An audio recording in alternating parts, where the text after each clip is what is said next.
Breaking barriers.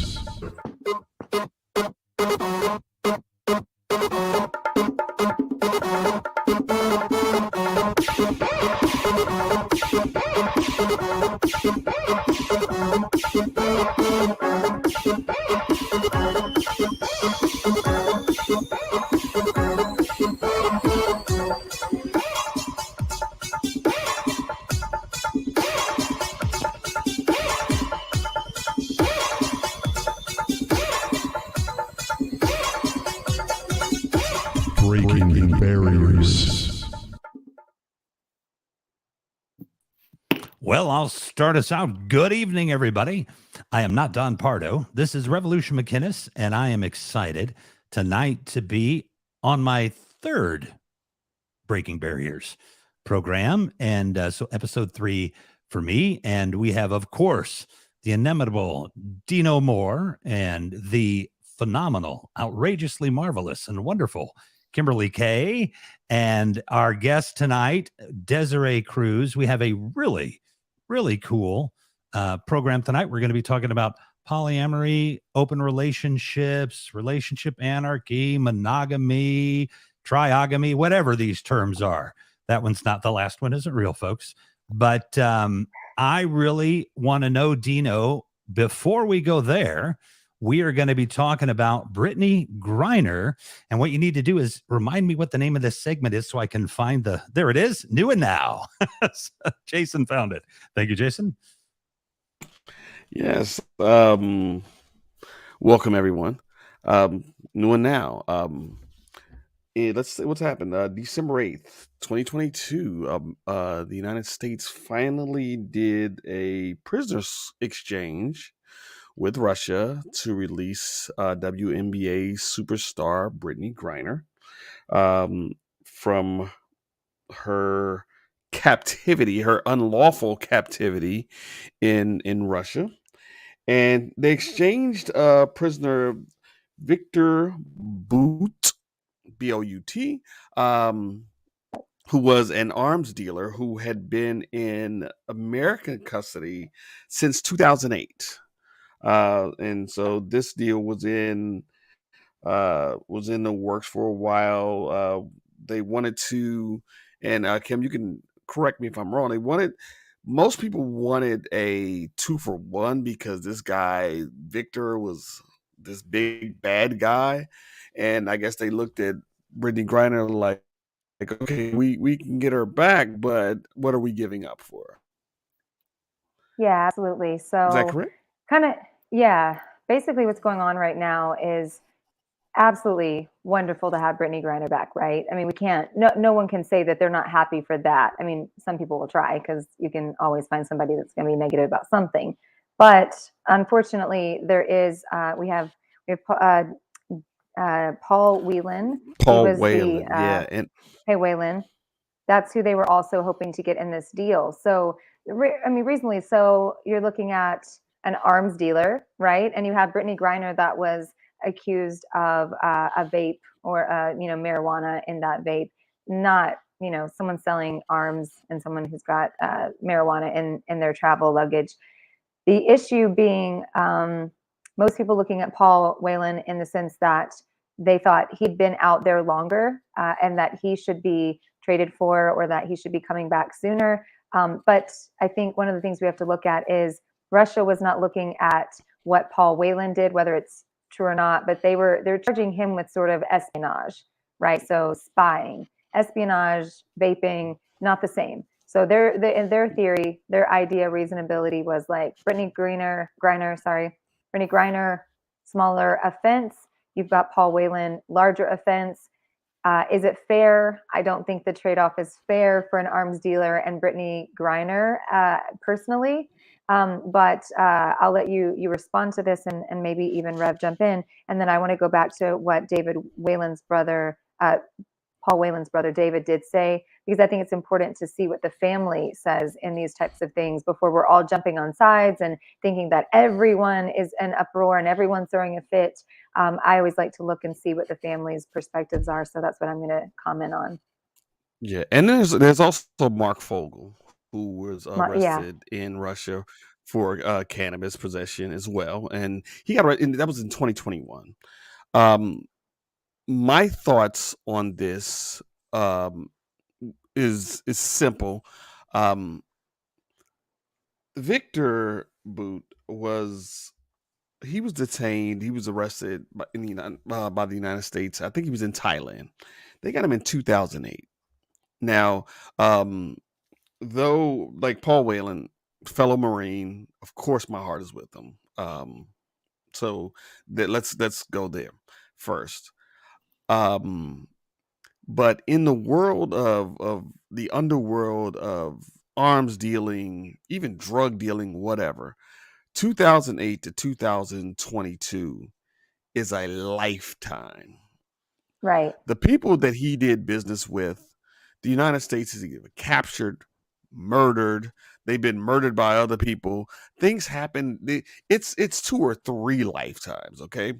So another thing is, from 2008 to 2022, that world has moved on without him. He's been in our custody that long. Even if they weren't, no one in that world's going to do business with someone who's been in U.S. custody that long. That there's just no way. They don't know what he told them. They don't know anything about he'll never be trusted in that world again. So his life as an arms dealer is over. Well, I don't care what he was, but he's no longer that now. Rev, your thoughts? his right eyeball is a tracking device. The DEA or the DOJ put that in there. I mean, you can't trust the guy. He's full of electronics.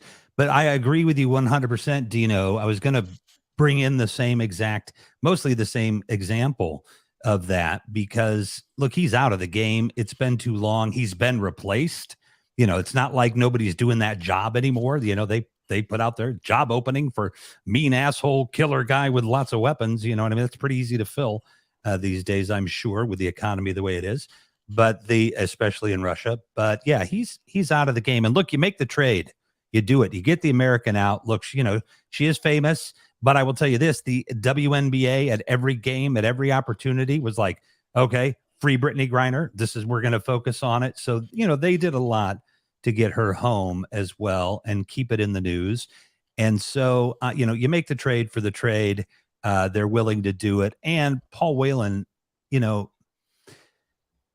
I know the government says that he wasn't a spy, but he's doing work that quite typically spies might do. And again, I'm not saying he's a spy at all, but, these things, come at a different level, right? He's like Kimberly said, he's not Brittany Griner. The Russians are going to have a whole different reason to trade for him, and who to trade for him, and what they think the offense is, and how much power it has to hold him. That was a totally different dynamic than, Brittany Griner. So like I said, I'm not saying he was by any means, but, that does happen too. Contractors go in and they happen to work for the CIA. We've seen that before. So, but I hope they all come home. This and we have is similar. Oh, go ahead. Oh, I was just going to say, we had some comments that I thought were very valid as well, just to kind of get those in here. We have Killmonger Reborn, says, BS, they don't care about Paul. You did not hear a effing word about him when Trevor Reed, a Marine who punched a Russian cop, was traded for a drug smuggler in April this year. And then Dutch says that's true. And he also says Griner got the penalty because she's LGBT, not because of a vape pen. That was a great point. And then Dutch says Igor got that job now. So just the idea of the way that they're positioning these things, I think, is always important for us to take notation of. Like I said, did it seem, when we talked about this before, Dino, did it seem very, very easy to go after Brittany Griner when they knew she was going to be in the country? She was playing there, sort of an easy target to go after, and then just be a pawn of propaganda and maybe just some sort of way of showing power, some sort of way of playing a game. I don't know the full extent of Paul Whelan, but I do know that the research that I did, I'm it's like, tell me you're a spy without telling me you're a spy. Kind of, it's giving some vibes that I could see that, who knows if that's true or not. But at the same time, at the end of the day, we have to take the wins that we get.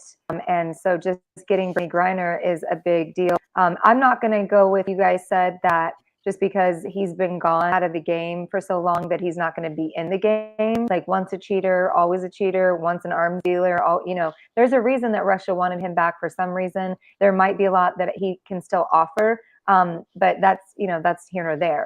At the end of the day, I think we really have to look at some of the other things that people are going to start these narratives with. And right now, I just wanted to bring in that David Whelan, the brother of Paul Whelan. This is what he said on NBC. They did an interview with him on Saturday. There was an interview that President Biden, they interviewed him, and he said that President Biden, quote, made the right choice in choosing to bring WNBA star Brittany Griner home from Russia. So the bigger picture there was obviously, Victor, and it's Bout, that's how you pronounce his last name, Victor Bout, was traded for Griner, and it was the only deal on the table. So there's been some confusion as if Biden had some power to go back and forth. That was the only deal, right? So he had to take it or leave it. So I think we should just, explain a little bit as that was the only deal. There was no, like, he was negotiating or he didn't ask. It was, they came and said, this is the only deal we're going to even entertain.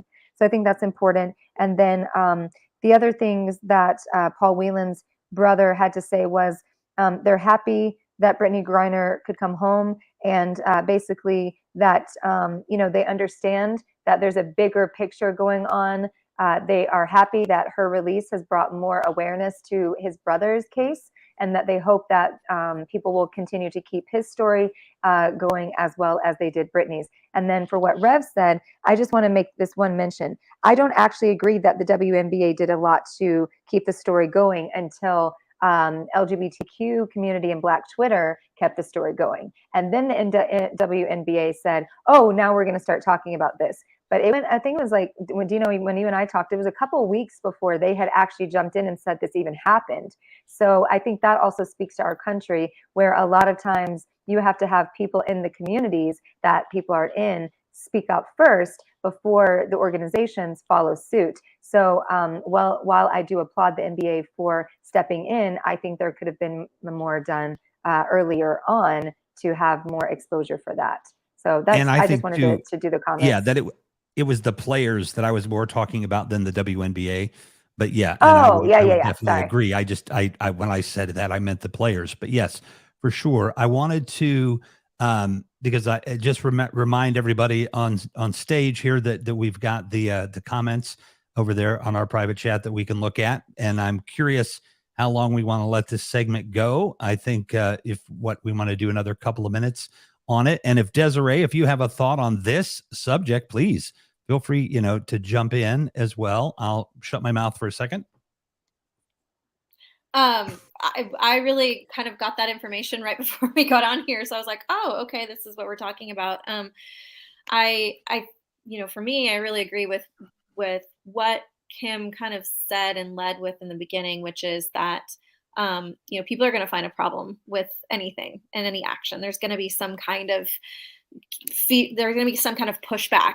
And to me, it's just kind of sad that all these other political issues are coming in. Like, there's somebody that was freed from prison and in a place where there was questionable treatment and like kind of a scary environment for a young woman that had the anticipation that she was going to be there as a visitor or like a player, an athlete. It used to be that the Olympians were protected in whatever place that they were going to, and that people are not more excited and happy for her to come home. They have to like taint this and make this some kind of political issue outside of that.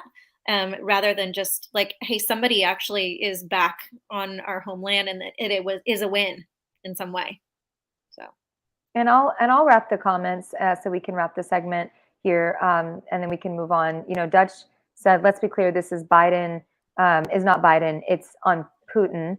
Putin wanted an S bag in exchange for an athlete. So that was his thought. But I did want to leave with this. Killmonger Reborn did say, from the CNN Anderson Cooper interview on Tuesday, Griner is thinking about Paul Whelan's family and also talked about her intention to call them as soon as she gets home. And Griner is really committed to telling this story and making sure that this population of wrongfully detained Americans, that people know their names. And then she just said, she posted that from CNN, the Trevor Reed.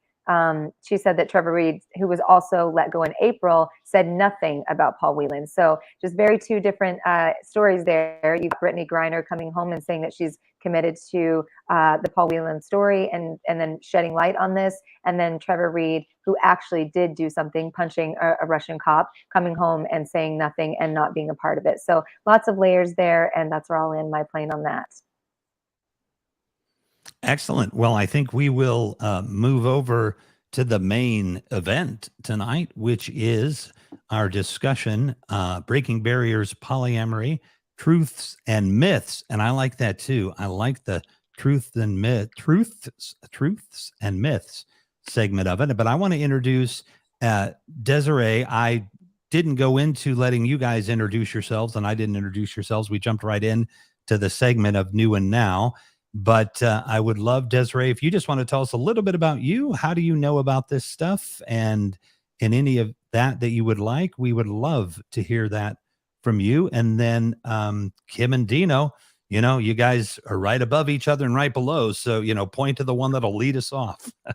Well, I know Deseere, so I'm actually going to lead with her bio because I think she'll leave a lot out, and she did send me her bio. So just want to give her a good welcome here. So Deseere Cruz, welcome to the podcast. Welcome to Breaking Barriers. We're very excited to have you. Deseere is a self-love and empowerment coach and guides high-achieving independent professionals to discover more self-love and move into their zone of excellence in all areas of their life. She has worked for Fortune 500 companies in sales and consulting, trained multimillionaires on how to diversify and develop their professional portfolios, launched several of her own businesses, and is a full-time mother of two energetic young boys. They are adorable. I can attest to. I lived with them. She now guides those same types of high-achieving professionals to remove the internal blocks that prevent them from their zone of excellence and live from full abundance to create the lifestyle they want to live instead of the one they feel they have to. She is also into finding more joy, helping people find more self-love, more connection, and more wealth than ever before. Deseere brings her combined business and mindset coaching to the world, helping to create a culture where people are not a dollar sign and your business and relationships are treated as a precious creation brought to life to serve your purpose. And I am a product of Desere's coaching, and I'm very excited to have her here tonight. So welcome. Thank you. And yes, I probably would have left most of that out. So I figured. Yeah. And so, to round that out and answer Rev's question about how I know anything about all of this is that I would say there's a lot of reading that I've done, but most of it has been life experience and trial and error and kind of wandering into this world after my divorce in 2015. I was very lost. I didn't know who I was anymore. I kind of had lived this very traditional life of go to college, meet the guy, get married, have the kids, have the house, have the career. And when I had all of that, and then I came, home with my children, I felt like I lost my identity and I didn't know who I was anymore because I wasn't the career-oriented person anymore. Now I was like a stay-at-home or a work-from-home mom because I was never very good at staying at home. And so I, at the end of my marriage was searching for myself and what I wanted. And I came across a coach that was a Deseere coach. And she kept asking me like, well, what do you want? What do you want? And I remember screaming at her in a parking lot, I don't know what I want, and that was really what it came down to. That's like the Notebook. Yeah. That's like the Notebook. Right? I don't know. Yeah. And so, I launched myself into this world of coaching and orgasmic meditation and into a community that is got a lot of controversy around it right now. And I was fortunate to have experienced some negative things, but mostly positive things out of it, and really finding myself and learning how to communicate and navigate into different kinds of relationships. And so in that community, I was introduced to ethical non-monogamy. I was introduced to this idea that sex was not shameful. Relationships weren't shameful. There wasn't any cookie cutter way of doing it. And I experimented in polyamory. I've experimented in the swinging lifestyle. I've experimented in, what I now call just like ethical non-monogamy, because I feel like it's kind of an umbrella term of all of those things. And I think one of the frustrating things I come across a lot in coaching people around this particular topic is that they want a label. They want to know what it is and what are the rules and how do I do it right. And we're humans and we're not going to do it right. And a lot of times we don't know what our likes or dislikes or boundaries even are until we've experienced them. And so teaching people how to allow for that and allow grace and negotiate the kind of life that they want to live that's right for them, not what somebody told them that it should be, is a big passion of mine. And it's a lot of fun.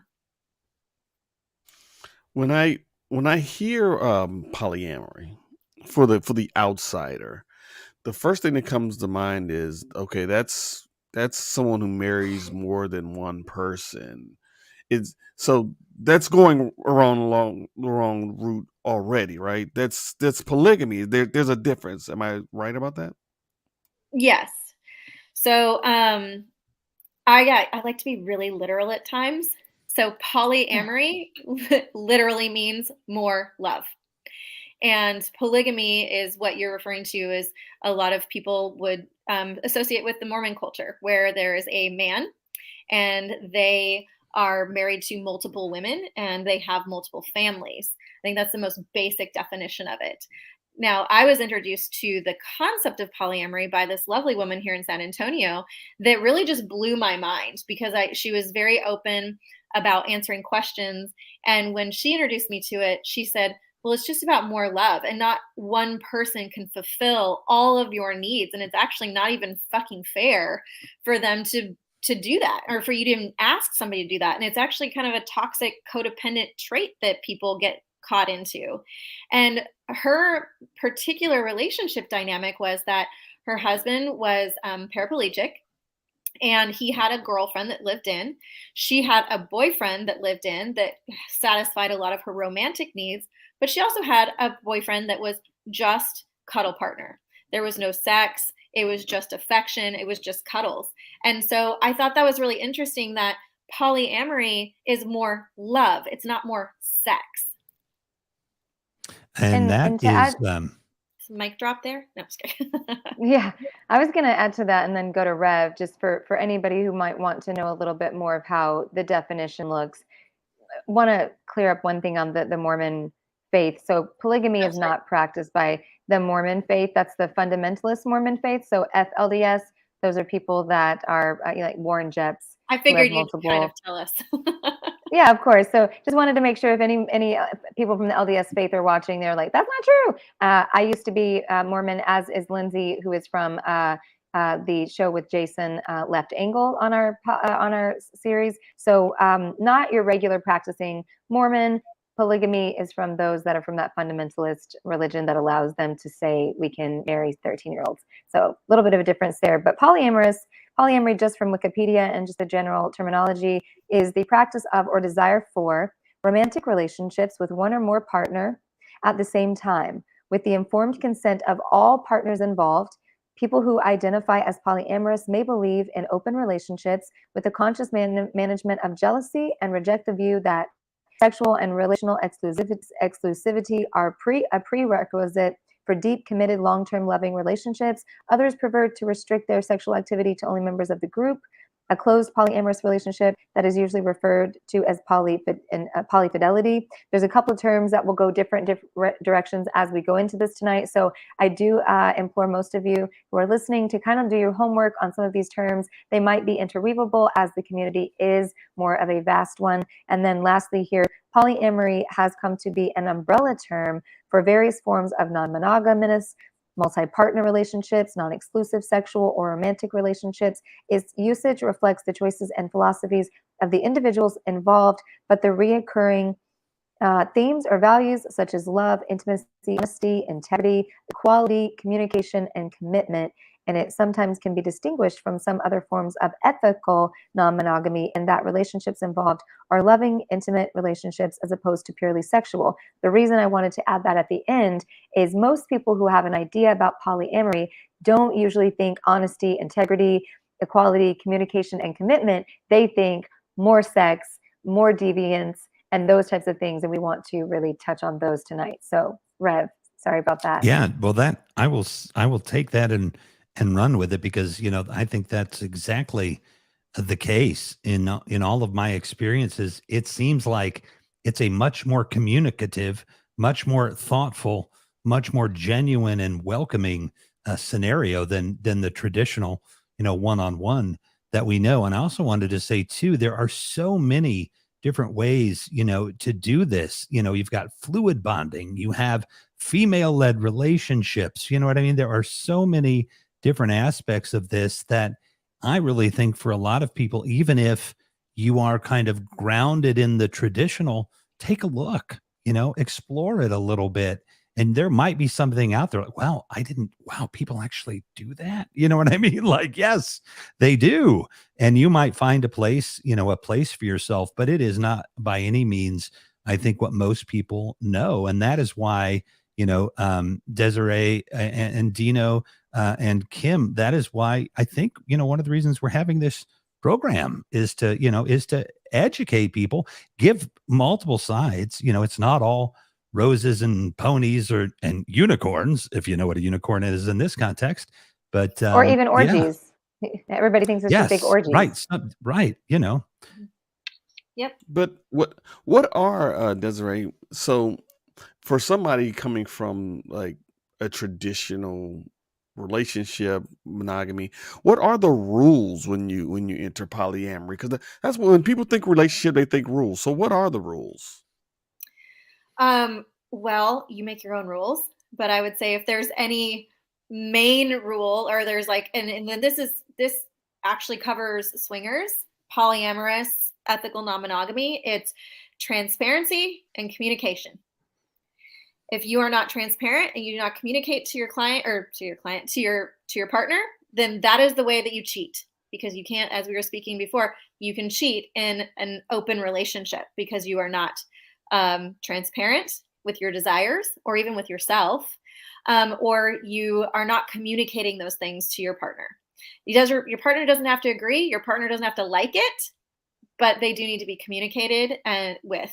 Now, there are different dynamics that maybe your partner has veto power, or you don't do something because you and your partner have agreed that that's not in service of the relationship as a whole. And I like to say, there's three things or three parts to every relationship. There's you, your partner, and the third. And if you have more people in the relationship, then you have multiple thirds. But when you are making decisions in relationships, you need to actually put your desires first, and then the best thing for the relationship as a whole. And then your partner is responsible for their own part in that relationship. And then oftentimes in open relating or in monogamous relationships, we do it backwards. We put our partner's desires first, and we put the relationship second. We put ourselves last, and then we're resentful. We stop communicating. We stop being transparent, and it all falls apart. So would you describe that as kind of a hedonistic lifestyle? No, actually, I would not, because especially when we're talking about polyamory versus there's other types of what did you call it, deviance, sexual deviance or relationship deviance out there, that it's not based on hedonism, which would be just like the pure pursuit of pleasure. This is actually pursuit of wholeness for oneself. This is pursuit for abundance. This is pursuit for more joy and more love, more romance, more connection, more intimacy, but not necessarily for just the pure desire for more sexual or sensual pleasure. I got it. Kim, you look like you want Yeah, to well, toss out something.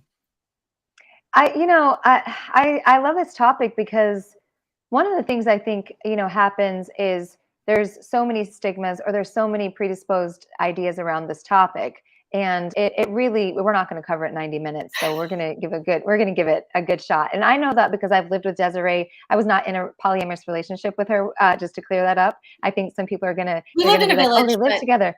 They're like, oh, so they were together. We get that sometimes, but I've had two roommates. I've had Deseere and I've had a roommate in Seattle that were both polyamorous, and it changed a lot of what I really thought of that.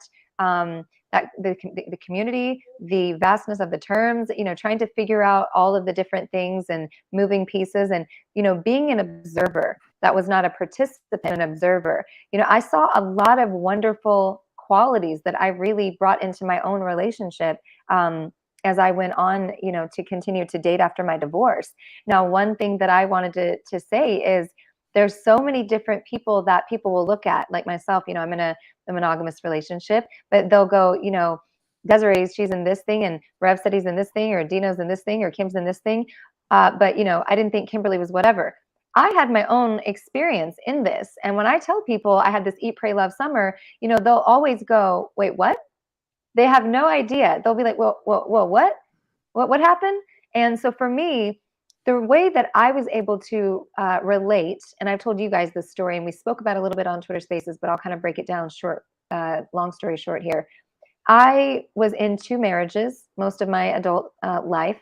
I was so solid in that first one that I was not going to get a divorce. I was never going to leave. That's just, my parents never did. That's just what I was raised on. And unfortunately, that didn't happen. It wasn't my choice. It was my choice, but it wasn't. Second one, married to someone famous and had to navigate through that. And so I really tried to find myself, as Deseere was talking earlier. That resonates with me. I also was trying to find myself, and I was offered a contract to consult in La Jolla, just north of here, of San Diego. And I had this idea when I went. I'm like, it's going to be 3 months.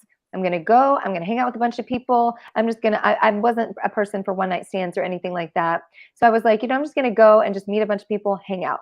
And I'm going to meet the bartenders, because everybody knows that the bartenders know where every fucking thing is. So I'm not going to try to figure out some friends when I get there. I'm just going to meet the bartenders. I got there, and I call it my Eat, Pray, Love summer.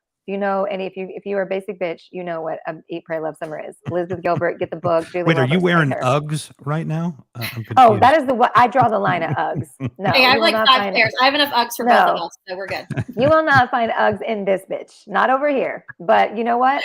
I got some pumpkin spice latte. I get my hair balayaged. I fulfill it. I check most of the boxes. But so having said that, I met this one guy, and he immediately caught my attention, and I was just like zoned in like a GPS, like a tracking device. I was like, who is that thing there? What is that person? Who is, and I'm not even really attracted to people like that. I usually am like friends with people first, but I saw this person. He was a waiter, had a great smile, bartender kind of guy. And I was like, I need to know him. Just, I'd finally allowed myself to free myself of all of that sort of, regular nuclear family kind of thing. And just was like, I am a single mom. My kids are with their dad for the summer. I can really, my kids call it my hoeing summer. They just joke about that because they kind of know the story that my mom's hoeing summer had 2 people in it, not that many. But basically what happened was I met the one guy named Giuseppe. I can use names because I've already talked to them. They're fine. So one named Giuseppe, he was fun, drive his fast car. He's 27 years old. He's married now, moved on with his life.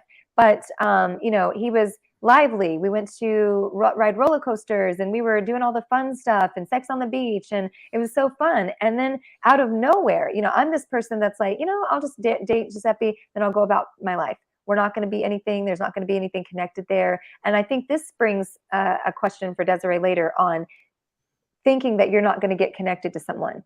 So I kept thinking, oh, I'm going to be like Carrie from Sex and the City, and I'm just going to hang out with this guy, and I'm not going to get connected. But I fucked up and found out. I fucked around and found out, caught some feels. But I still understood I was going to move on. I was able to really disconnect and compartmentalize. About 2 weeks later, I'm hanging out, and I go into a different bar, and I meet a guy that's older than me. And I'm like, what is this person? Who is this thing? And I'm like, how is that possible? Because I'm liking this dude. I'm feeling this person, right? But for the first time, I was like, I don't have any rules on me. So this person's like, you want to go out? I was like, yeah, sure. And I'm thinking at some point, I'm going to get a feeling for one of the other. And I saw Dutch's comment, which is fucking hilarious. This scenario has happened to me so many times, I can't even count because it's 0. I just had to throw that in there for a second.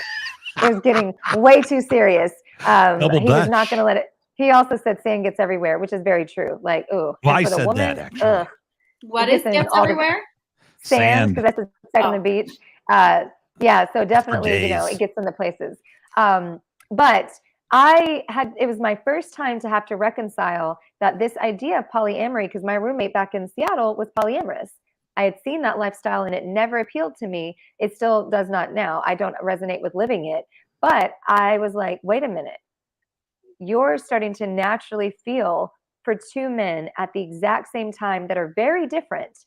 And what is so appealing is that one of them appeals to this Kimberly, and then the other one appeals to this Kimberly. Both are me. One is calm, cool, collected, chill, drive down the beach, the ocean side of California. The one Eric played 90s R&B the whole time. It was a vibe. It was slow, slow jams. He was always so cool and connected. And, I'm going to pick you up at 8 and I'm going to take you here to the champagne bar. And then you had Giuseppe that was like, hey, what's up? Let's get it popping. Let's do the stuff. Hey, let's do it. Get it, Kim. Get it, get it, get it.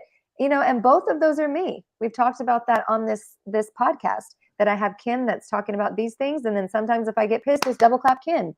So I had to reconcile within myself that we are multifaceted individuals, and you're only doing yourself a disservice to hold back each level that wants to come forward. Now, if you can find a partner that can maintain you being multiple levels of that, I think that's wonderful. And I think that's great.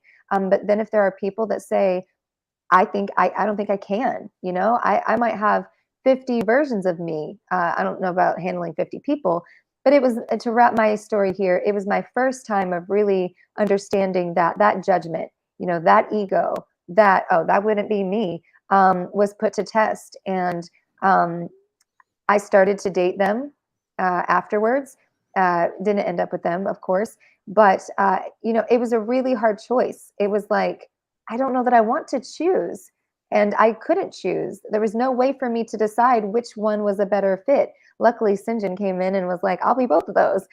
So that worked out for me. But, I definitely think that we've got to stop thinking that polyamorous looks a certain way, or there's only one person, or they don't have children, or if they do have children, how dare they? I've lived with Deseere. She is a fucking phenomenal mother. Her kids are amazing. And the lifestyle that I was around was just as what she said as I land my plane here. It was more love. It was communal. My kids were living with us. I was staying in her kids' bedroom. Sinjin was living with us at the same time. There were times that I slept in the bed with Deseere because we were so tired and I was going through healing. So I definitely understand some of these principles and some of these ideas. And before anyone asks, okay, well then why aren't you in that? I will tell you straight up, I am a jealous bitch. Like I will cut you. So that's pretty much where I have left it, is like, I'm like, I am not doing that. Like I can imagine, trying to compare myself or, well, okay, what is she doing? What's she doing for you? But how's she doing it? What is it? Whatever. Or what conversations do y'all have? My brain goes way too far. Excuse me. What is she? What is she saying? I like foreign policy too. I like pumpkin ravioli too. What are you fucking talking about? I wear tennis shoes too. I know 2-year-old Kim would come out and I'd throw fucking tantrums, and somebody would end up catching a charge. So that is my long story long. Yeah, no, I think it's really important you bring that up though, because people assume that just because you're polyamorous or that you're in an ethically non-monogamous relationship that you're not fucking human. That jealousy doesn't happen. And I've been fluid in and out of different kinds of relationships, and I'm jealous also. And I'm actually okay. I own my jealousy. I don't think that there's anything wrong with being jealous. Right. I think that there's actually it's a detriment to your relationship if you try to pretend like you're not. Yes. And compersion, which is a word that we were talking about earlier, which is this being turned on and happy for your partner's happiness, is actually a very, very rare thing to maintain 100% of the time. And it's a goal, hashtag Yeah. relationship goals, whatever, but it's not reality for most people in open relating. And you said 50 people, and I was like, ugh. So because in a I polyamorous was over here like, relationship, yeah, in a polyamorous relationship, it's exponentially more work and more transparency and more communication. And it's not easier. Like most people are like, oh, well, you just get to go do whatever you want and be with whoever you want. And there's no rules. Like, no, this is not, we were talking about anarchy. It is not complete anarchy. There are people's hearts involved. We are human beings. We're going to have human responses. And so I love it. My wife isn't jealous. She often uses the "you like him, take him, girl" line. I think that's different, Well, Jason. I think she's trying to yeah, get I rid think of she you. might mean a different thing right there. because Jason knows the truth. Jason knows that they would send him back in like 3 hours. After like one political talk, they'd be like, fuck this shit. Take him back to My his mom wife. calls that the ransom of Red Chief, which is like I talk about like my, I'm not worried about my younger son getting kidnapped because I'd send him back. It's like, it may not be jealousy it's actually security. So when we talk about polyamory and we talk about relationship styles and attachment styles, that's a very securely attached person. So you're very fortunate to be able to have that kind of stable limbic system in your life where you don't have to worry about that. But jealousy is a thing and it's real. And yeah, so I just wanted to say that jealousy part. Let me ask you this, and I want you to speak to this too, Rev, because you've talked about your relationships. So Desiree, I want something I heard Kim say. She was dating these guys. One guy did this, one guy did that. In polyamory, are you trying to build the perfect partner? Like kind of Frankenstein them together? Is that what it's all about? Go ahead, Ref. Yeah, I was going to say, well, I'll refer then to, what was it? Giuseppe and who? What were their Giuseppe names? and Eric. And they And both Eric, were you know what I mean? half Italian, half Mexican. So it was very funny that I Hey, chose both. there you go. Look, what it's known that. fact. If you take two guys like that and bring them together near light speed, they slam together as a manwich, and then you just get the one guy that you really want. So if you had tried that, spin them around the sun, get them up to speed. But I think that no, not at all. I would definitely say that, in these kind of things, if you are somebody that likes to cuddle and your primary doesn't, well, it's nice to find somebody that does. But I don't have like a list, of all of these. And then when I'm, on the first date, like, all right, now let's just go down the list here. Do you like to cuddle? Oh, that's good. Do you like red meat? Oh, no, I don't know. No, don't do that. So, no, not at all. You find people that you dig, that you vibe with, that are groovy, and then you vet them, as Desiree said, very thoroughly. And it is difficult. I have to say that it is difficult to find people. It's easier now because there are these websites and, people are more open about it in these other ways, but it's a chore.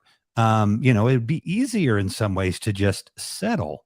But at my age, you know what? I've got a lot of experience. I want to be happy. I'm not doing anything half-ass. You know what I mean? Like I want to do it full and completely. And I feel best when I have more. And I know that it is more work, but it is like when you love your job, it doesn't feel like work. It feels like the way things should be. And now you've had a little cover there, Desiree. You can answer. So I was like really enwrapped in what you were saying, So when I coach people, I talk about before you even start to look for any partners, you need to build your list of standards that you hold for yourself. And so when you're going out and you're going to go date someone, you have these 8 to 9 standards that are broken down into things that are very, very important to you. And so when you're meeting these people, you're kind of looking at, am I able to hold my standards? And are these people, are they a good fit for me? Not are they bad? Not are they good? We've thrown around some derogatory terms towards like the dating types and stuff like that. But it's not that. Is this person a good fit for me? And if you've got the guy that really likes to cuddle, or girl or whatever, if you've got a partner that really likes to cuddle and they love fireplaces and movies and all that stuff, that's not the same person that's necessarily going to want to go out clubbing with you. And you don't want to change anything about the person that likes to cuddle and sit in front of the fireplace. You love that about them. You enjoy that about them. But you also enjoy and love very separately this other person. It's not a compare and contrast. And in fact, if you get into a situation where you are comparing your partners, you're probably going to get yourself into some trouble. So it's best to say, you are this to me, and this is why I connect with you really well, and this is where we fit, and this is where we jive. And this other person is separate, and they are different. And we talked about this a little bit on Spaces earlier, which is an anarchy and hierarchies and things like that.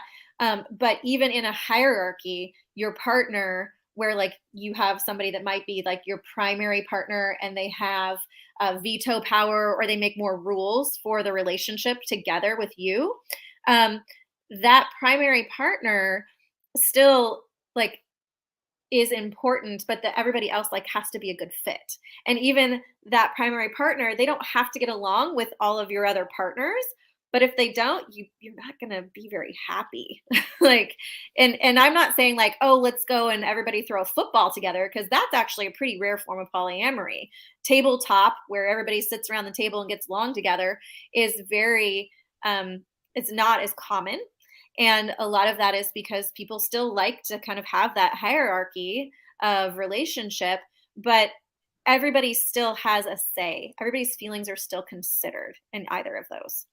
And I want to just quickly jump in and say that I've had tastes of it, right? Small, not the full community. Because if you think about it, if you've with X, Y, and Z people, and they're with X, Y, and Z people, that's a bus. That's one of those. Yeah, that's not the short bus load of people that you're driving around with in your relationship. That's a full, bus. So that, there's a lot of people that you have to take into consideration, that you have to be safe for, that you have to be respectful of. But when that scenario happens, and like I said, I haven't had it fully, but it's nice. You know what I mean? Because, and I also say too, and this is there are definitely reasons why you can get divorced from somebody and never ever want to talk to them again. But for me, in most of the relationships I've been in, if we're not friends after, I'm like, why were we even together?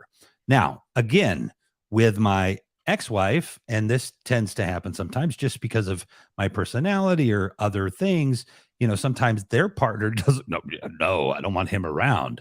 But otherwise, I've generally, like I said, I have an ex that I'm going to see, on the 14th, as I said there, and hang out. And I'm just so looking forward to it, because I haven't seen her for a while. I think you said something. Oh, go ahead, Dino. Sorry. I want you to comment again. I'm going to throw it back to you, and I want to hear from Kim on this as well, because Rev just said something about being a best friend with the person that you into a relationship with. My mommy and daddy taught me that the very definition of love, like how they love me, they say, I love you more than I love myself. I would die for you. I love you. And they taught me the definition of love was finding someone who you thought about before you thought about yourself. That was love. And I know how Kim, how she loves her children and how she loves her partner, and how she gives. It seems to me like she does the same. Like she thinks about them first. But that seems like love and happiness, and that's how my parents taught me. I believe that's how their parents taught them. Are we doing it wrong? So, sorry, you might have saw me like cringe a little bit over here. I'm like, because one of the things that I coach a lot of people on is this idea that you love someone else more than you love yourself. And I think that that's actually a very toxic concept. Now, loving your children and your family is very different than choosing a partner or even choosing your family as you get older, because I think there's some people that don't get along with their family as they get older. And there's a lot of people that think that they have to be with that or like love that person or that sibling or that, that aunt or uncle, no matter what, because we're blood. And that can be very traumatizing to a lot of people as they get older, because there's people that are very toxic in their life that because they're taught that principle, don't actually create boundaries to protect themselves and their own energy. And so when I say this concept of like loving someone else more, you need to love yourself the most. I'm a self-love coach. I actually have a book out there called Becoming the Love You Want, and it is about loving yourself so that you can teach other people how to love you. And you need to put yourself first, because if you do not love yourself, how are you going to show anybody else how to love you that way? And if you love yourself, if you're loving someone else more, then you are also setting yourself up to get exhausted, overextended, resentful. And that, I do find, is the end of a lot of relationships. Now, that's not to say that polyamorous or monogamous relationships or the people that I coach don't absolutely adore and love and like just cherish their partners. But the moment that they put their partner before themselves is when resentment starts to build. And we start to do impression management, and we start to get into that like kind of codependent instead of interdependent relationship. And so that's what that was the cringe over here. It was like, no, you need to love you. You gotta love you.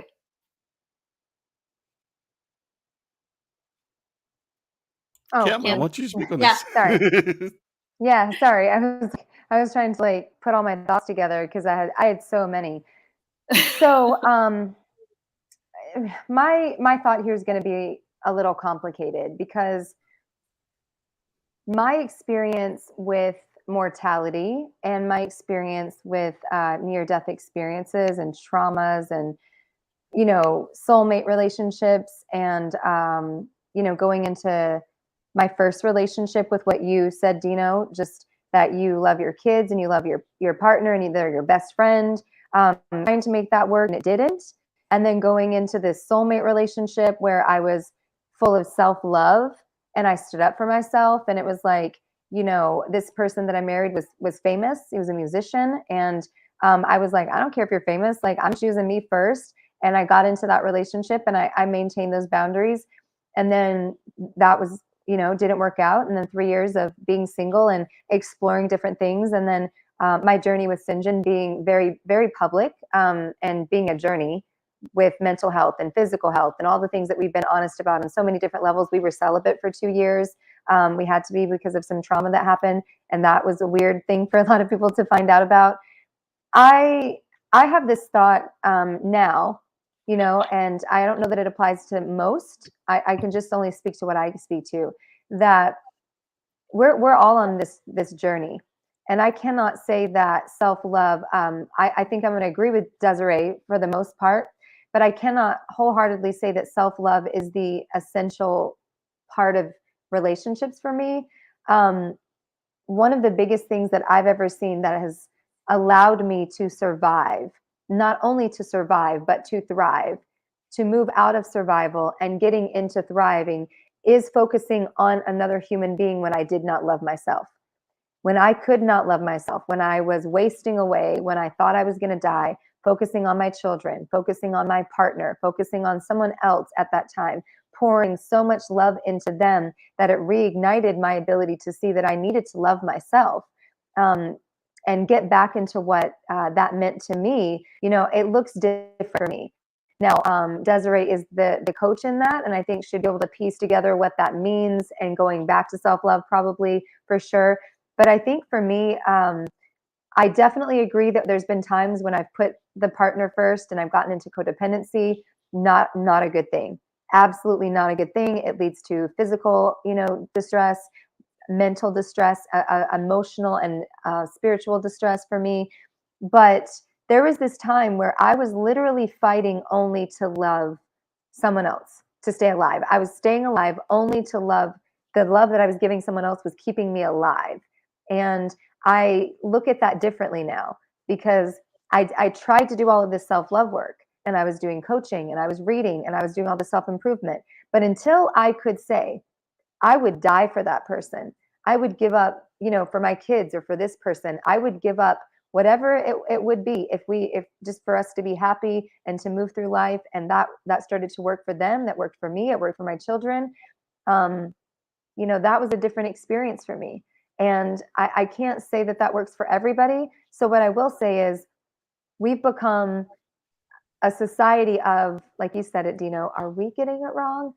We've become a society of right and wrong, and who's better and who's right and who gets it right. And I cannot say that any of us on this conversation is getting it right, because I think that we're all individuals, and at the base level of who we are building. We have a foundation that we have to focus on first, which would be the self-love that Deseere was talking about. I think that is, where I do agree that self-love has to come before anything. So at the root, we have to try to have some self-love.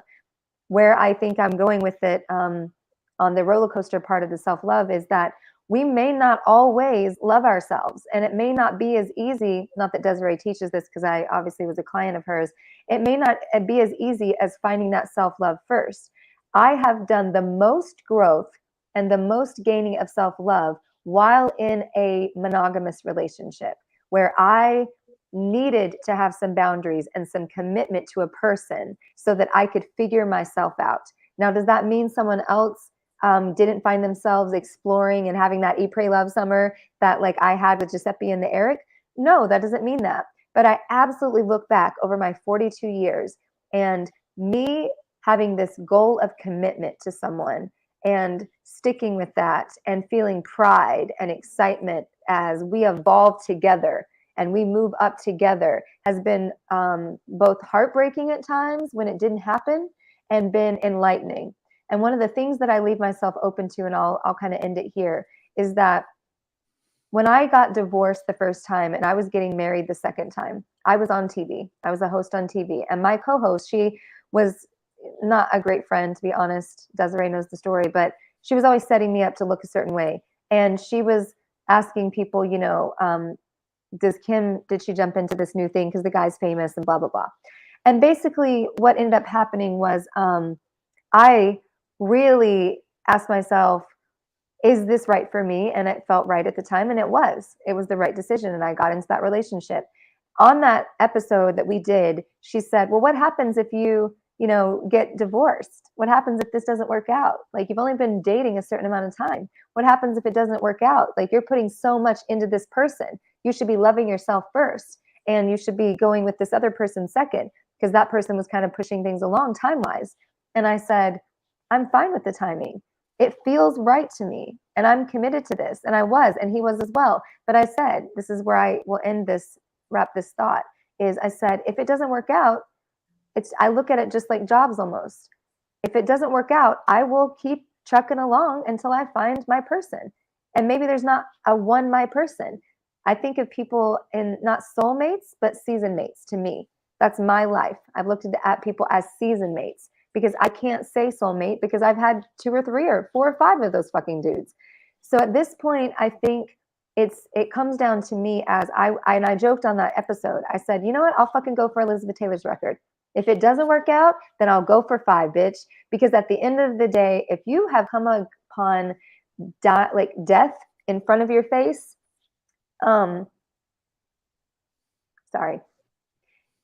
if you have lived for everybody else but yourself, and then you realize that like you have not actually had that love that you wanted as a child or that you needed as a child, and you need to give that to yourself, Deseere is absolutely right. Those moments that I had to give it to myself because no fucking other person on this planet was able to give it to me, that's what I lived for. But the most beautiful moments of my life when I think about being close to death and I've been laying on a bed, I do not think about that. I just focus on myself. I think about the magical fucking special moments that I had with this person and this person and this person and this person and this person. And I go, you know what? I am thankful that I took a chance on that person. I am thankful that I tried to commit to that. I am thankful that I lived, that I loved through all of that. So whether you are polyamorous and you have 5 people that you're doing that with, and you are fulfilling that within yourself, or you are trying to make it with that traditional family and your picket fence, and that's you, I don't know that anybody can judge whether you're getting it right or wrong. At the end of the day, just make sure that you are fucking happy with the choices that you're making. And I'll end it with saying that I have done that. I've hit Elizabeth Taylor's record on dating, maybe not marrying, but you know what? There's always time. But I will say this. I think that, you know, we get so caught up in watching other people's love lives and watching other people's happiness and comparing it to ours. And I'm going to say this. If you are looking at someone else's relationship and judging it, it means that you got a lot of fucking work to do at home. Because if you can be distracted by someone else's to be so judgmental, it means that shit is not right at home. So I would stop looking at everyone else's shit and going, oh my God, I would never. And I would start saying, maybe I would change I would never to maybe we should. Because at the end of the day, something's not working if you need to judge a Deseere or a Rev or a Dino or a Kimberly or whatever you saw tonight. Because I did get some comments. That's probably why y'all, why is she going left field? I did get some comments on my phone that I saw from Twitter. And so at the end of the day, life is not promised tomorrow. And the best thing that I've ever experienced is unconditional, magical fucking unicorn love, sexually, mentally, emotionally, spiritually, through my children, friends, through Deseere, through Dino, Rev, what we've had here, through humanity. So do I give a shit how many partners people have or what they label it or what it looks like? No, I don't. But what I do care about is if somebody will allow me the opportunity to explore me within the relationships that I choose. And at the end of the day, that's all I care about. I'm going to give you that respect if you give that to me. So it's not as black and white, I think, as you would hope, Dino, but that's kind of where I stand on that. No, that's And fine. as Dino, just real quick, as we're 1 hour in, everybody, we've got about a half an hour left of the show. So we want all of you to stick with us. And this has been continues to be a great conversation. Go ahead, Dino. No, I was going to say, I'm going to toss this to you, Rev, and Deseere. I've heard marriage described as an awful contract that has awful consequences if you break it, right? But as I was talking about the whole mommy daddy thing, I was thinking about when you're in this lifestyle, is this what you raise your children as well? Like, date several people or whatever. Are we teaching them not to settle down, or are we teaching them? And the second part of that is because when I say I think about my partner, maybe even before I think about myself, doesn't it take your partner to love you a certain way in order to say, I will love you, but love you enough to let you find fulfillment, even if it's with someone else? Well, I will say that you had a lot packed in there. But let's jump to the children factor a little bit, because when I was first in my current situation, in the early years, it was easy, for the girlfriend to live on and off with us because my son was very young. But first and foremost, the kids know what's going on, whether you've told them or not. Kids know a lot. If you want to know what's going on in somebody's house, go find one of their kids. They'll let you know they'll let you know how much dad makes and how much he spends. You know what I mean? And did he do his taxes? They know it all. So, and I've talked to my therapist about this. This is something that, again, I think that, you need to be prepared for and cognizant of, so that you are definitely addressing it in a way that's manageable for them. And it's going to continue as they get older to make it more manageable. But you run into situations too, Dino, where if you bring somebody in, and then there's attachment, you know what I mean? And all of those things. So you just have to have consideration all around. And Kim and I were talking about this as well. And I think this can get a little touchy, but for most of human history, from proto-human to human, 1.5 million years, we all shacked up together, folks. This living the nuclear family thing, that's only a couple of 100 years old. That's wealth, and that's religion, and that's control in a lot of ways. So the kids have been seeing the parents doing it when they all lived in the same cave or the same little hut, and that happens all around the world still today. So again, I don't think we give our kids enough credit that I don't think this is going to, influence his life one way or another. If he wants to be one way, he'll be one way. My 19-year-old, when I let her know, I only did that because it, we never really had to have the conversation. She doesn't live with us, and I wasn't too worried about it coming up, but I didn't actually have the conversation with her until my ex sent me a picture of me on Tinder and said, "You better be careful." I'm like, "Oh, no. Gosh, I haven't had the talk with you.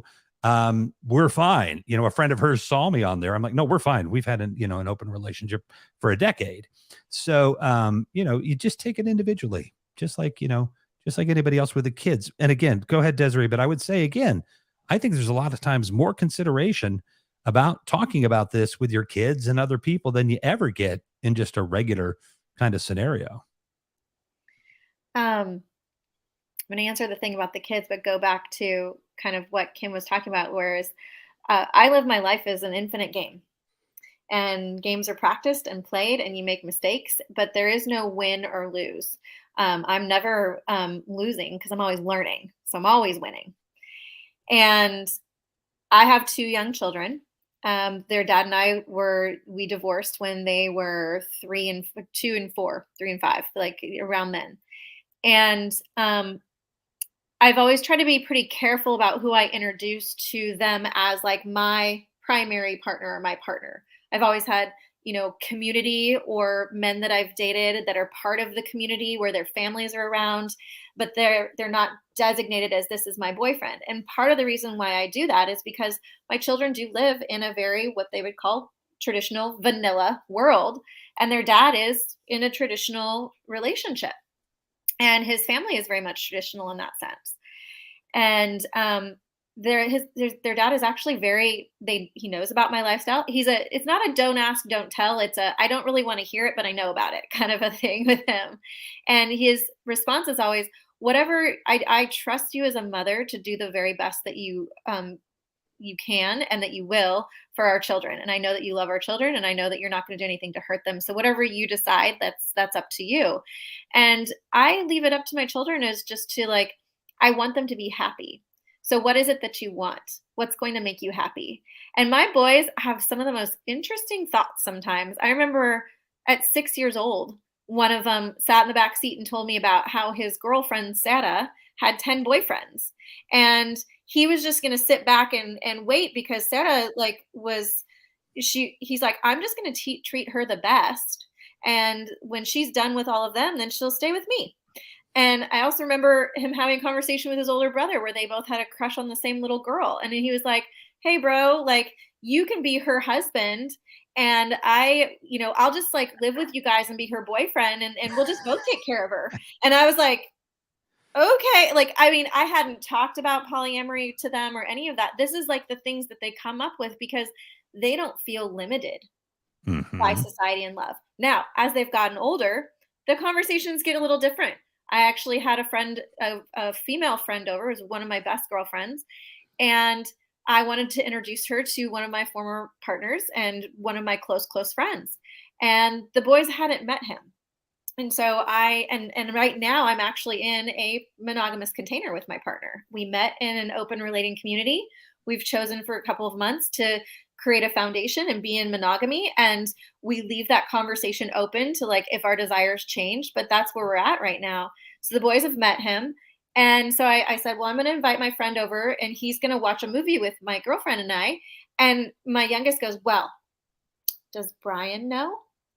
And I went, And like immediately the conditioning of like I was feeling kind of defensive came up. And then I stopped and I was like, you know what? I said, actually, Brian absolutely does know. And he does know this person and he trusts this person and he trusts mommy. And mommy is allowed to have male friends. And mommy gets to make those choices for herself. And so he looked at me and he's like, okay. And then just went back to playing. Like, it's not as big of a deal as we try to make it when we allow them to have to have the desires and the conversations that they want. They get to choose. What I'm trying to do with them is have them realize that they get to decide what makes them happy. And they get to decide that by being kind and transparent and communicating. And before we move on, Dino, really quickly, thank you, Rev and Deseere, for your comments on that. As a mom of an 18 and a 19-year-old, because I can see some different comments, and I know people are going to have this. Dino is usually the person that gives the other side of the thought.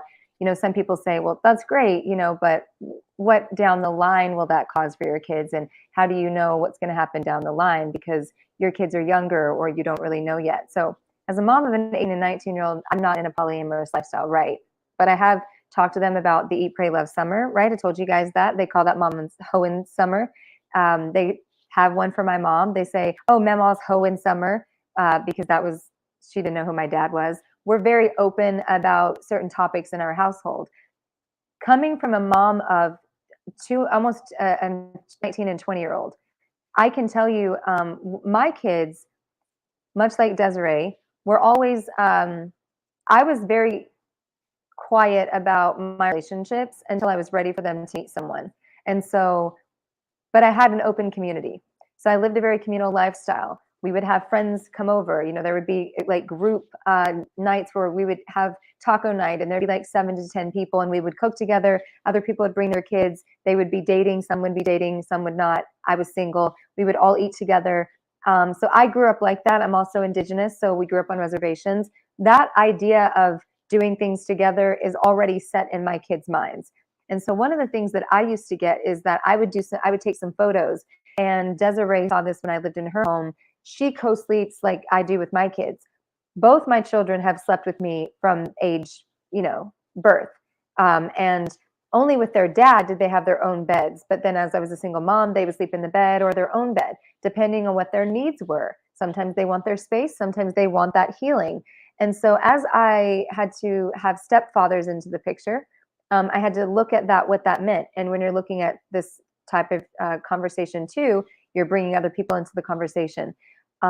People for a long time would judge me for putting a photo that had me, Jaden, Maddie, and Sinjin all sitting on the bed watching TV, or, us falling asleep on the couch in the bed all together, because people have so many of these ideas that they don't trust people with their kids. So they think you shouldn't trust people with your kids. And at the end of the day, it comes down to intuition. Deseere and we're the most focused on our kids' needs parents. I would never put my kids in harm's way. I would never be the, oh, that didn't happen to me, mom. I am very aware of who's around my kids. And when they are introduced as a boyfriend. So not until I'm dating someone and I have that commitment and we're going to go forward, do they really get brought into that.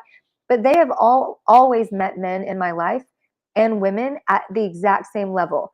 They don't meet them as oh, here's Uncle Rev and Uncle Dino and Uncle Tom and Uncle Tom's a bad one, sorry, Uncle Richard and all of these different things. And I'm like, Jesus Christ, Kim, of course. So I think that it's really important that, we look at our children. Yeah, we look at it I think this is going to happen. My AirPods are going to die. So let me switch really quickly before this happens. But one of the biggest things I think that we forget about sometimes is our kids are not coming out of the womb in a situation where they're like, okay, I know exactly how to date. It's a, white picket fence kind of world. And unless I fit into that, then I'm not doing it right. We are teaching them what's right or wrong. We are teaching them the right people to be around and how to be humans and how to engage in this world. And what I've seen is my kids have said to me many times, people say, how do you feel about your parents being divorced? or your mom being in a very unconventional relationship with someone that's 10 years younger than her, and they go, oh my God, my mom is so much better than when she was with my dad. Like, no, she was not herself. Like, we are so happy. My daughter says it all the time. I am so happy you divorced my dad, because we would not have gotten to see this version of who you are. So we have to give some room for our children to teach us, because we can hold a lot of guilt and we can hold a lot of like societal judgments, but it's our children that will tell us what actually is the truth, that is actually the reality that we need to be watching. And my kids at 18 and 19, Deseere can attest, they are good kids. They do not have any sort of, issues that have come up because of who I've dated or the divorces. We've gone through the therapy, we've done the work. And what I find interesting is this question still comes up, whether it's polyamory or kids of divorce. We look at kids that come from non-traditional worlds and we go, as a society, we go, how are your kids handling this? And I look back at them and I go, how the fuck are your kids handling it? And they mean, whoa, what do you mean? I don't know. Like, I mean, your husband's been cheating on you for like 6 years at this point. Your son knows about it. Your daughter has an eating disorder because of it. And at the last time I checked, you guys were at church pretending you were the most perfect family. And my kids are running around talking to their therapist, getting good grades, not having any problems right now. So why do you think you have to ask me how my kids are doing when I should be asking you how your kids are doing? Because non-traditional, traditional, polyamory, not, I think we have to stop putting the labels on. Kids cannot see these types of scenarios and not be broken. That is just not true. Like, I mean, at the end of the day, relationships in this country, like I said, 50% end. You got a lot of kids coming from divorce.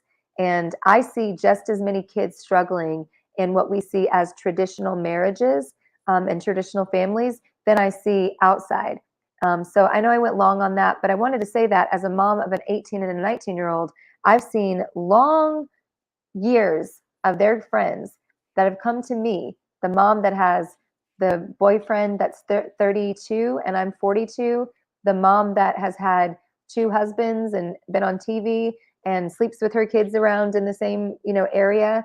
And sometimes Sinjin falls asleep on the same bed with Jaden and myself and Maddie. And that's normal to them, and they are fine. And their friends come around and they're just like, we love your house. We love being here. This is a good vibe. Same thing at Desiree's. My kids love being at Desiree's. They love the love. They love the feeling. And I go, what about your house? And they're like, oh my gosh, my mom and dad don't even talk to each other. They live in separate bedrooms. They don't even talk to each other. They're just married for taxes.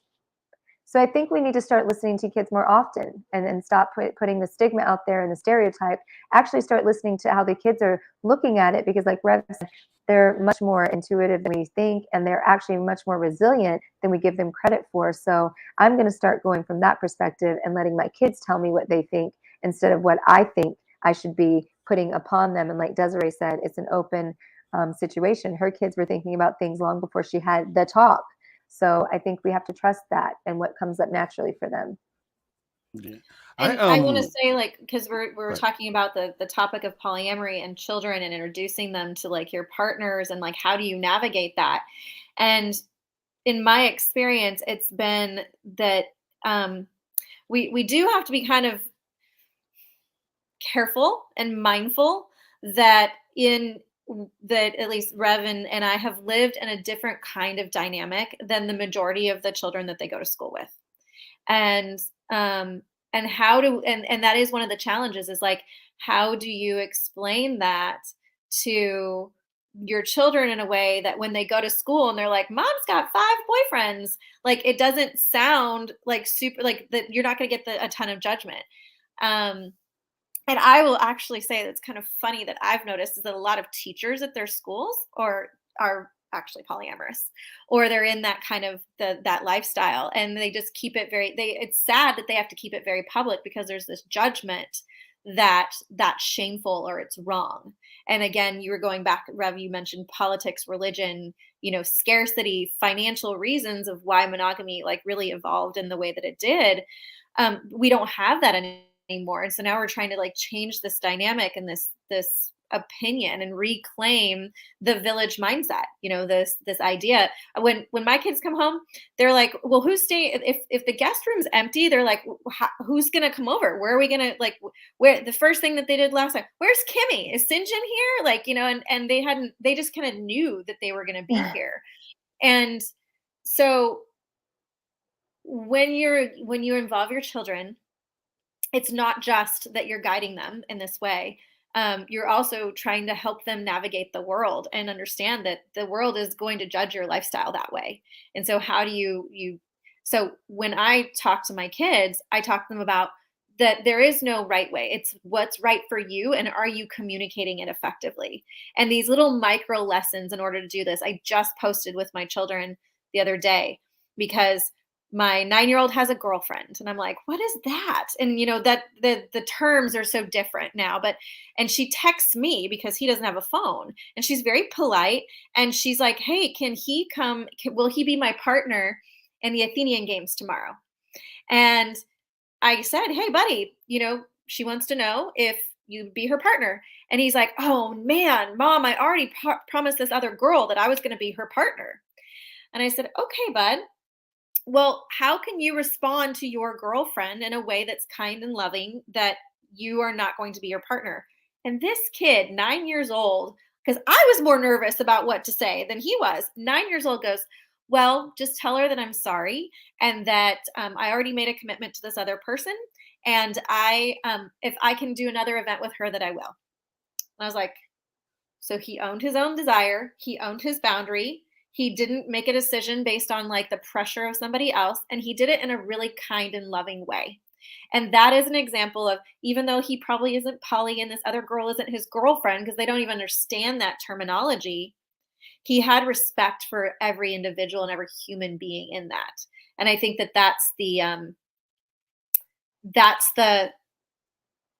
we didn't get to talk about the joys. We didn't talk about a lot of the challenges, but I would say that one of the main challenges is being willing to be so right with your own desire and in your own alignment that you can clearly communicate that to someone else in kindness and love, and feel good about it.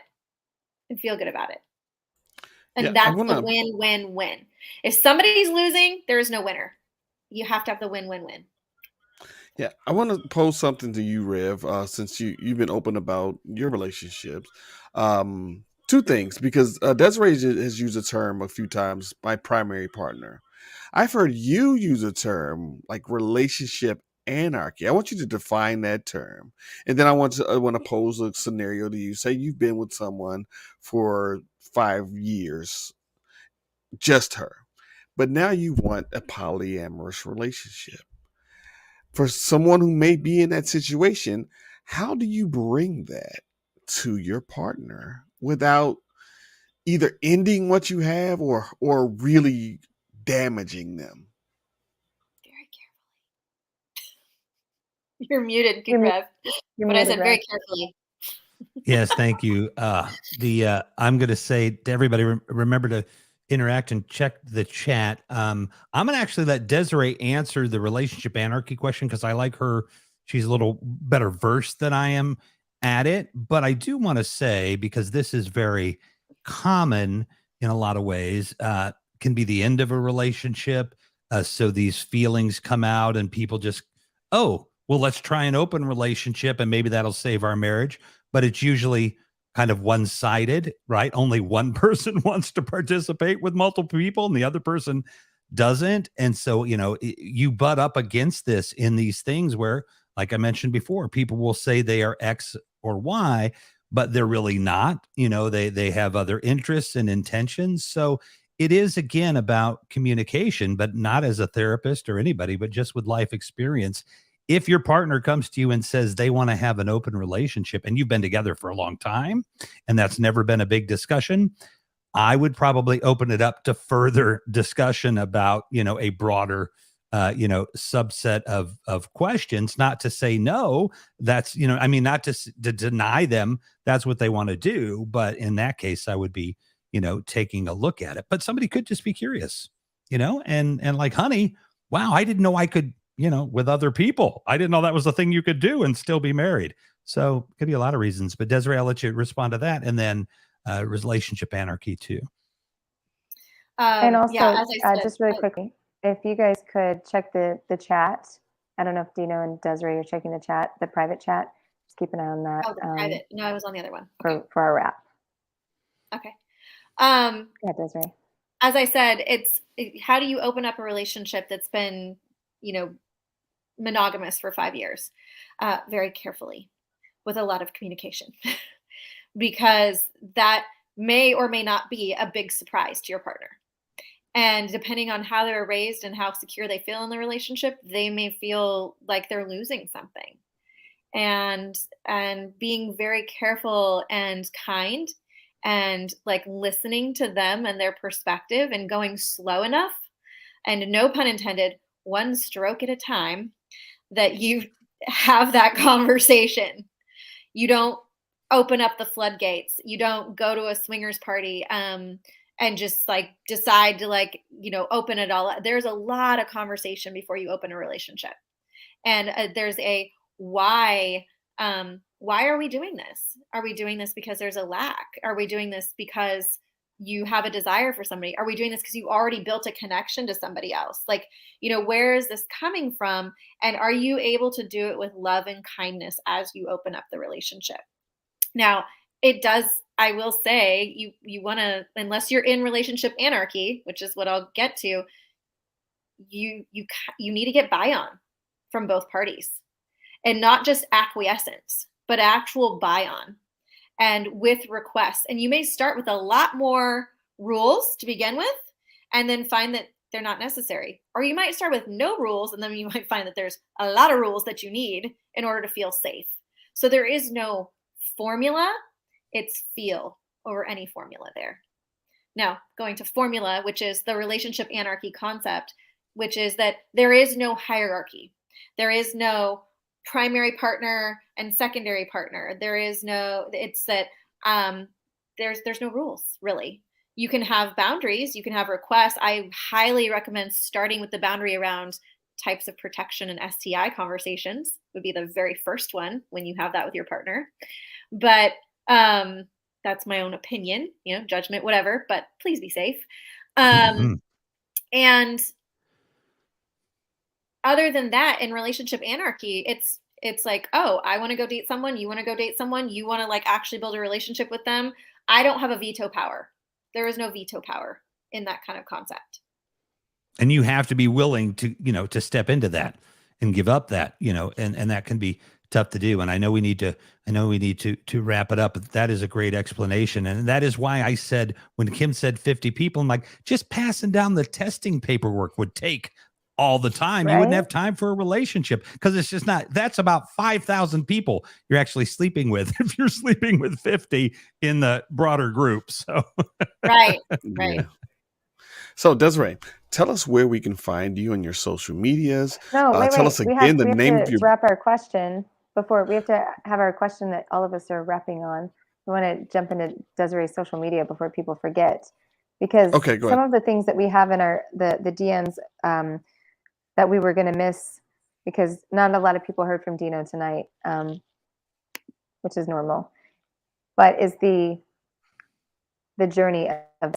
So we didn't really get too far down the rabbit hole on most of this, but we always pose a question at the end when we do wrap. So we'll take 60 seconds to maybe 2 minutes on this. Deseere, you haven't been here, but Dino and Rev have once. So what I was going to pose the question for us to end with, for anyone who might have been listening and still maybe on that conflicted journey themselves, and we can just go around. I'll go Rev, Dino, myself, and then you, Deseere. If somebody's on a journey that they're, either in a relationship, or maybe they're younger, or maybe they've been married for 50 years. And this is something that they're wanting to maybe get into, or they're wanting to figure out more. What is the biggest form of advice you would give somebody on figuring out your way of loving people and how that best suits you? So Rev, I'll just go with you. Any advice on a person's love journey, if you had to give people how to find it, how to keep it, what to do, and if polyamory is a part of that? I'm going to say listen to Love Shack by the B-52s. Just kidding. It's a little old shack. I would say this because I was deeply offended when I was homeless and my friend and we're business partners who we've been together now for 10 years. She's a psychologist, was telling me, dude, you got to love yourself before you can, help all these other people in a lot of ways. And before you can try, I was dating when I was homeless. It was a little crazy, but but we're all different. And so I agree with Kim, how she said at times, you may not be there and and so you can go back and listen to that, but find your authentic self if you can before you dive into this. And I got into my situation because I'm significantly older than my significant other. And it just logically made sense that don't ask me how many partners I've had. You'll never want to go out with me, right? That's why you don't ask, don't tell. But they hadn't. And so it was like, well, come on, 5 years from now, or even a week from now, you're probably going to wanna. So let's figure out how you can. But find your authentic self. That's the way to approach it, I think. Be comfortable in your own skin and then explore and Google it. I mean, in the good way, because there's lots of different ways to do it, as Deseere can attest to. Dino, any advice for our listeners on maybe going into this journey and if it contains polyamory? If it does or if it doesn't, I'll say this. Relationships, your personal relationships or interpersonal relationships, they're just that, they're personal. So you define the rules of what your relationship looks like. And you find the person who defines it with you. They help define it with you. So you make your rules, whether it's polyamorous, whether it's monogamous, whatever it is, you define that, because there are people who have lived monogamously their entire and been married for 30, 40 years. And it worked for them. That worked for them. Polyamory may work for someone else, and that's fine. Whether you're with a male, whether you're with a female, whether you marry a lamp, it doesn't matter, because it's all about your happiness. And I always say, I want for my partner what I want for myself. So find a situation that makes you happy and that makes your partner happy, and then live your life. Thank you. And Deseere? So I coach men, women, singles, open, couples, all of those dynamics. Because I live a more, like I said, now I'm monogamous, like my relationship status doesn't define how I coach. And what I coach everybody on is the things you guys just mentioned. And to add, slow down enough to decide if you're making a choice with love or from fear. And a lot of times we make choices in love because we're afraid that we're going to lose. And if we choose love, whether it's love of ourselves, love of our higher power, love of another person, love of our children, love of our purpose, if we make the choice from love and not from fear, then we will be in alignment and we'll be much happier. But you have to slow down to do that. And we're so afraid of missing out. We live in this scarcity mindset of grab, instant gratification, that we make choices and then we're afraid to make another choice to get out of it because we didn't slow down enough to choose love first. Thank you so much, Deseere, Dino, Rev. I guess I'll just end by saying, you can't afford to be afraid of loving people in the way that you want to for yourself. It costs too much. It will cost you your health. It will cost you friendships. It will cost you jobs, because it will literally lead to you not leading a life that is truly yourself. So if there's any situation that puts you in a place that you cannot 100% show up as your full self, then it is not right for you.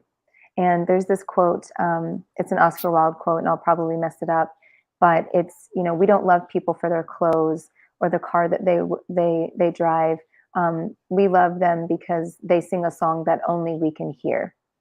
And if I could end with any advice, is that, sometimes that song might change.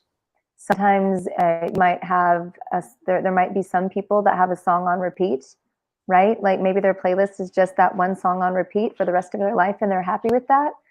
Maybe some people made a playlist of 10 songs and, they worked through that and they ended up on the last one and that was their favorite one. But then there might be some people that they're on a shuffle.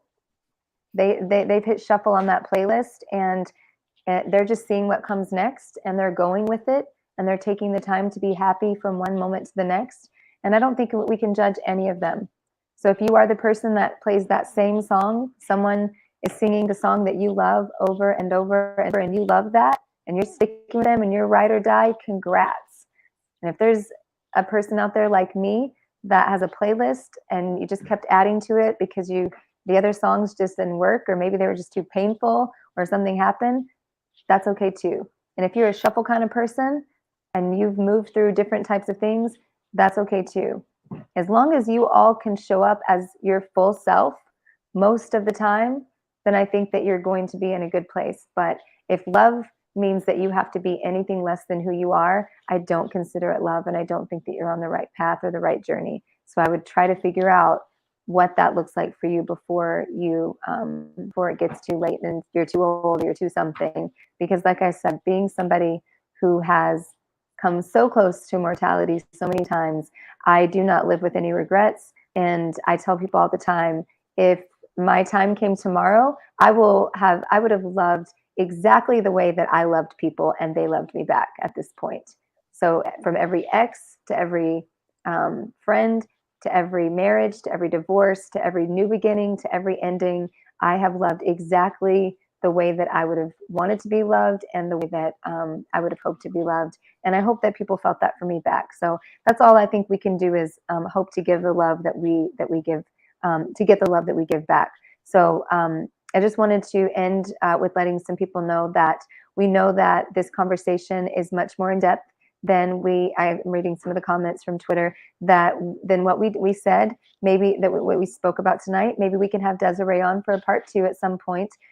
But if you want to continue the conversation, we do recommend that you catch the replay over on Twitch and YouTube. We're going to have a replay. So youtube.com/digonamerica. We would love to hear your comments there. Keep that conversation going in the comments, in that chat section. We will try to come back and have these conversations. If you have a question for Deseere, feel free to reach out to her. And Deseere, in closing, sorry to jump on Dino's train before earlier, where can we find you? And we would love to have you back. Thank you. So on Facebook and Instagram, it's Deseere M as in Marie Cruz.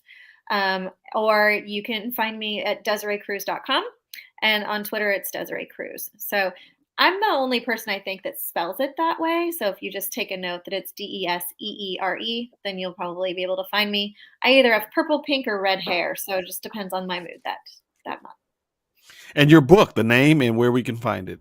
Oh yeah. So I actually have 2 books out. The one that's really relevant to this is one. It's called Becoming the Love That You Want, and it's really a working workbook journal on how to establish those standards and become the kind of love and really understand how to love yourself. And so then you can actually create like this standard and this offering letter to your future lovers and be very, very clear on what you want in your relationships so that you don't get caught up in that, like making the decision too quickly. And Deseere, do you still do desire contracts in your coaching? I do. One of the tools that we use is a desire contract, which it goes through a couple of I would highly recommend.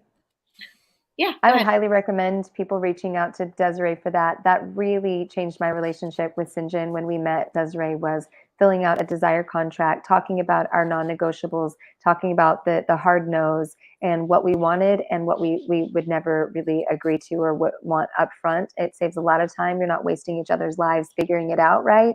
So that was just something I wanted to mention earlier. But yeah, lots of good information. I think it was somebody said, I love your knowledge, Deseere. I'm not sure which one it was. Is one of us on Dig on America? That It was wasn't me. me, so it was either Dino, Rev, or Jason. But we love your knowledge. Thank you so much for sharing. You can find us at Dig on America on all of the social media accounts, so Instagram, Twitter, and YouTube and Twitch. So if it was Twitch and YouTube, it's twitch.com/Dig on America, youtube.com/Dig on America, and Dig on America on both Twitter and Instagram. You can find me under Dear Kimberly Kay on Twitter. That's usually where I hang out, and also on Instagram as well. Dino, I know what it is, but I'm going to let you speak for yourself. Dino More Films, and Dino_more on Instagram. Rev. Dino and I become like the old couple. I feel like I want to talk for him. You know, like I'm always like, you can find me here, and you can find my podcast husband Dino at Dino More. But I'm like, no, he's got to talk for himself. And Rev, where can we find you? Oh, I want to get in on this. I want to be the co-host husband then. I mean, who wouldn't want to be married to Kimberly Scott? I mean, you know. Well, apparently two people. But we know that. For sure. Well, and we know you have a Spaces husband, and you know you've got them all over the place. Talk about polyamorous. But the this oh, I love it. That's the second week in a row I've got you to do that. I'm gonna have to make sure I could do that every week. But Deseere Cruz, what a joy! I think that we could do this 10 times, and but there's just so much that you want to talk about because love comes into play in all of this. So Dino More, y'all are welcome. Y'all are welcome. To everybody watching and listening, Deseere was my gift to you. What a wonderful gift. My tip jar are open. I'm just kidding. What a wonderful gift. I guess we're going to do a raid. You guys will have to brief me how we do that when we hit the end broadcast button. But for Dino More, Kimberly Scott, Deseere Cruz, I'm Revolution MacInnes. This has been Breaking Barriers. What a phenomenal broadcast, phenomenal group of people. I know we're going to see Deseere back. We're going on a raid, so I'm ready. I'm going to get my raid gear.